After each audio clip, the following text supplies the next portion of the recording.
জামাতকে রাজনৈতিকভাবে নিষিদ্ধের সময় এসেছে উল্লেখ করে মাহবুবুল আলম হানিফ বলেন, জনগণের আস্থা কার দিকে তা আগামী নির্বাচনেই টের পাওয়া যাবে। তাইমুর রশিদ, বাংলা ভিশন, ঢাকা। রাজনীতিকদের বাকযুদ্ধের কারণে তৃতীয় শক্তি ক্ষমতায় আসতে পারে বলে আশঙ্কা প্রকাশ করেছেন যোগাযোগ মন্ত্রী ওবায়দুল কাদের।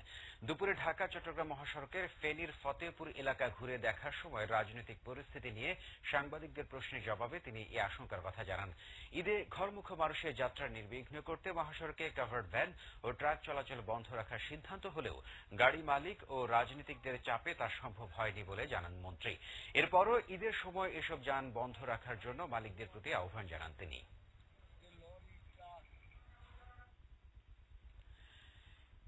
ঈদ ঘনিয়ে আসার সাথে সাথে ট্রেন স্টেশন ও বাস টার্মিনালগুলোতে বাড়তে শুরু করেছে ঘরমুখো মানুষের ভিড়। তবে গত বছরের তুলনায় এবার ঈদে এখন পর্যন্ত যাত্রীদের ভিড় একটু কম, তাই টিকিট পাওয়ার ঝামেলাও এখন পর্যন্ত অন্যান্য বারের মতো নয়। তবে এরই মধ্যে বন্ধ হয়ে গেছে অগ্রিম টিকিট বিক্রি। সুজন মাহমুদের রিপোর্ট। ঈদের বাকি এখন আর মাত্র কয়েকদিন, তাই বাড়ি যাওয়া নিয়েই এখন মানুষের ব্যস্ততা। তবে সরকারি বেসরকারি অফিস বা কর্মস্থলগুলো এখনো ছুটি না হওয়ায় খুব বেশি ভিড় দেখা যাচ্ছে না টার্মিনালগুলোতে। তাই যাত্রীদের টিকিট পাওয়া সহ বাড়ি ফেরা এখন পর্যন্ত অনেকটাই নির্ঝঞ্ঝাট। এইবার অপ্রত্যাশিতভাবে মনে হচ্ছে যে যাত্রাটা নির্বিঘ্ন হচ্ছে। টিকিট আমরা সময় মতো পেয়েছি, কোনো সমস্যা হয়নি। না, কোনো ঝামেলা নেই। আসছি সেই টাইমে আমি 3টে টিকিট করছি একটু ফ্রি যাওয়ার জন্য। অন্যান্য বারের চাইতে তারা ভালোভাবে টিকিট পাচ্ছে। যাত্রীর চাপটা যেহেতু কম, আমরা কাজ করে শান্তি পাচ্ছি। এখন আমাদের ওই যাত্রী এখনো না মেনে কমই আসছে, অথবা কাল আগামীকাল বিকাল থেকে যাত্রী হতে পারে। একই অবস্থা রেল স্টেশনেরও। তবে কোনো কোনো রুটে সময় মতো ট্রেন আসছে না বলেও অভিযোগ যাত্রীদের। ট্রেন ছাড়ার কথা ছিল 11টায়, কিন্তু সেই ট্রেন আমরা 12টা 50 হচ্ছে, বাট এখনো ট্রেন ছাড়ে নাই। আমাদের রওনা হতে দেরি হচ্ছে, আর পরবর্তীতে তো আমাদের অবশ্যই দেরি হবে। আমাদের সময়ের স্বল্পতা আছে, কিন্তু আমাদের যাতায়াতে অনেক সমস্যা হচ্ছে এর ফলে। বাড়ি ফেরা নিয়ে ঈদের আনন্দ পথের মাঝে নষ্ট হবে না, এমনই প্রত্যাশা সবার। সুজন মাহমুদ, বাংলা ভিশন, ঢাকা। ঈদ উপলক্ষে 18 লাখ টাকার জাল নোট লেনদেনের সময়ে জাল টাকার ব্যবসায়ী রাব্বিকে আটক করেছে র্যাব। রাজধানীর ডেমরা থেকে রাব্বিকে আটকের পর জলছাপযুক্ত প্রায় 12 কোটি টাকা পরিমাণ জাল নোট, জাল টাকা তৈরির মেশিন ও যন্ত্রপাতি উদ্ধার করা হয়। কিছু কিছু জাল নোট বাজারে ছাড়া হয়েছে বলেও জানায় র্যাব। জিয়া খানের রিপোর্টে বিস্তারিত।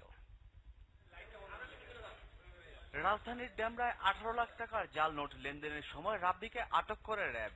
পরে রাব্বির তথ্য মতে নারায়ণগঞ্জ থেকে উদ্ধার করা হয় জলছাপযুক্ত প্রায় 12 কোটি টাকা পরিমাণ জাল নোট, জাল টাকা তৈরির মেশিন ও যন্ত্রপাতি। র্যাব জানায়, ঈদ উপলক্ষে এসব জাল নোট বাজারে ছাড়ার পরিকল্পনা করেছিল রাব্বি ও তার সহযোগী সুমন। রাব্বিকে আটক করলেও সুমনকে আটক করা সম্ভব হয়নি। 12 কোটি টাকার এই 1000 টাকার নোট যদি বাজারে আসে, এর 50% যদি ঢাকার বাজারে আসে, 6 কোটি টাকাও যদি পাম্প করা যায় ঢাকার বাজারে, কি ভয়াবহ অবস্থা হবে এটা আপনারাও চিন্তা করতে পারতেছেন। এটা ইকোনমির জন্য খারাপ। একটা সাধারণ লোক, সে সারাদিন কাজ করে বাড়িতে যাচ্ছে, তার পকেটে 5000 টাকা, সে মনে করলো যে আমি ভাঙায় 5টা নোট বানাই নেই, সেফ থাকবে। 5টা নোটের মধ্যে 3টা নোট যদি এই জিনিস পড়ে বা একটা নোট এই জিনিস পড়ে, his Eid is spoiled. RAB জানায় 1000 টাকার এসব জাল নোটের সঙ্গে আসল 1000 টাকার জাল নোটের অনেক মিল রয়েছে। জলছাপ, নিরাপত্তা সুতা প্রায় একই রকম। ইতিমধ্যে এরকম বেশ কিছু জাল নোট বাজারেও ছাড়া হয়েছে বলে জানায় র্যাব কর্মকর্তা। কত টাকা বাজারে পাম্প করছে ভাই, এটা you can ask him also, but আমি সত্যি কথা এখনো স্বীকার করে নাই কিছু।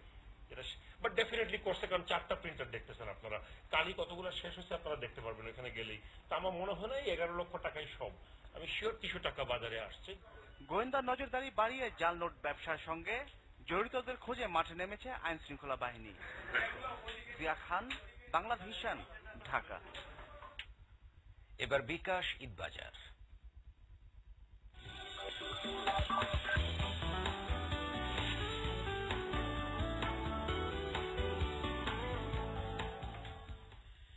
ঈদের দিন যতই ঘুরিয়ে আসছে ততই বাড়ছে কেনাকাটার ধুম। মার্কেটগুলোতে বাড়ছে মানুষের ভিড়। সকাল থেকে রাত পর্যন্ত চলছে কেনাকাটা। স্বাদ আর সাধ্যের মধ্যে মিল রেখে নিজেদের পছন্দের পোশাক কিনছেন ক্রেতারা।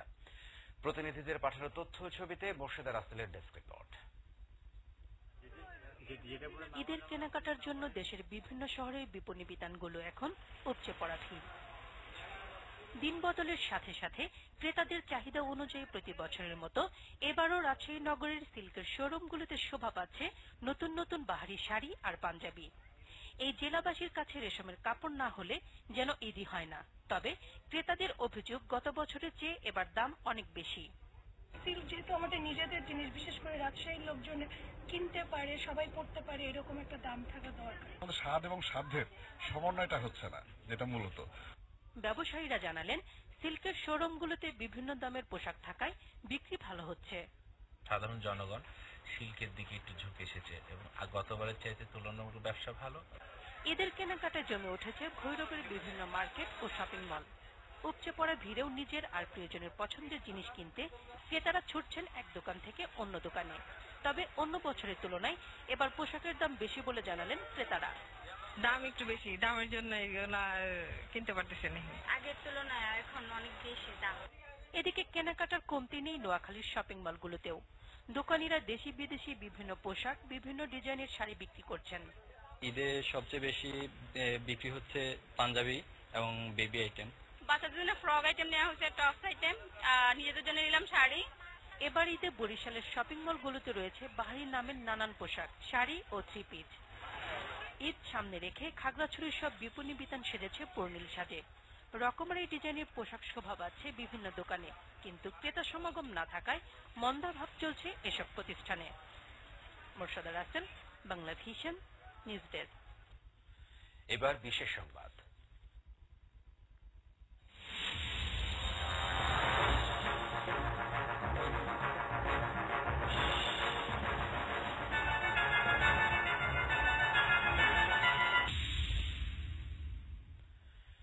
দেশের ইতিহাসে সবচেয়ে বড় আর্থিক দুর্নীতি হলমার্ক কেলেঙ্কারির পরেও থেমে নেই সোনালী ব্যাংকের ঋণ প্রক্রিয়ায় রাজনৈতিক প্রভাব খাটানো।